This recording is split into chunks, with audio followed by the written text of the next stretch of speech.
I'm going to show you how to make the most amazing candied yams that you've ever had in your life. They're super easy to make and don't take a lot of time. And I'll show you just how I did it right now. I'm starting off with 4 pounds of sweet potatoes, which is about 4 medium-sized sweet potatoes. They're usually about 1 pound each or somewhere close to that. Now, there's a lot of people out there that get kind of mad when you call these candied yams because they'll say they're not yams, which they are not. But the reason that people call them yams is because when the slaves came over from West Africa, when they saw these sweet potatoes, it reminded them of the yams that they had back in West Africa. So that's how we got to start calling these yams. So for the people who like to get flustered when they hear somebody call these sweet potatoes yams and want to correct them, just know that there is a history behind why we started calling them yams in the first place and why we still do today. So after I get done peeling the sweet potatoes, I'm then going to cut them into about 1/4 inch size pieces. I know there's a lot of people that like to cut them into cubes, and that's fine too. But this is the way that I've always had. As a matter of fact, this recipe hasn't changed at all since I was a kid. It's the exact same recipe my mom had.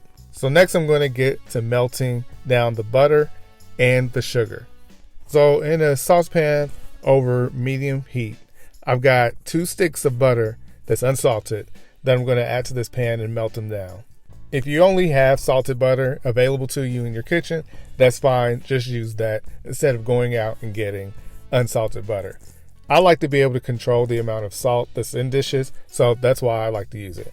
So then I'm going to add some brown sugar. I've got 2 cups of brown sugar, and then I've also got 2 cups of granulated sugar. Then I'm going to add in my spices, which is going to be 1 tablespoon of cinnamon, 1 teaspoon of cloves, and a 1/2 teaspoon of nutmeg. And then I'm just going to mix these together, and then I'm just going to cook it until it melts down. Just a couple minutes. I'm not trying to caramelize the sugars at all. Now, people might look at this and think that I added a lot of sugar, but really I'm adding the right amount of sugar. I'm basically using 1 cup of sugar per 1 pound of sweet potatoes.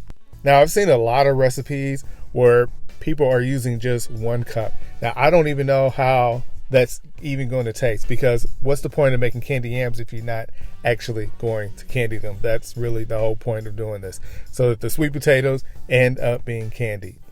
So once the sugar is melted, I'm going to pour it all over the sweet potatoes. Now, another way to do this is if you don't want to melt the sugar on the stove, you can just melt your butter, pour the butter over, and then pour your sugar and spices in, and then mix those together. I've done that a lot actually, and it comes out the exact same way. Now I'm going to do something a little different, and I'm going to use the zest of an orange. I love the flavor that the zest of the orange adds. Now, I know some people will add the orange juice. I don't think that's necessary, and it really doesn't add anything extra to me except for just more water, which I don't need in this. But the zest is going to add all of the orange flavor that you need. Now, I know a lot of people are used to using vanilla extract or using lemon extract. Those are 2 of the most popular ways that I've seen it made. Now, I grew up with having vanilla or lemon. It was either one, but I know a lot of people are familiar with both of those ways as well. Now, I'm going to bake at 350 for about 45 minutes to an hour. And when they're done, you've got these amazing candied yams that you can have every Sunday or every holiday. If you want to know how to make a sweet potato pie, click on this video and I'll show you just how to do that as well. You got Thanksgiving coming up, so give this a try, and I hope you enjoy it just as much as I do.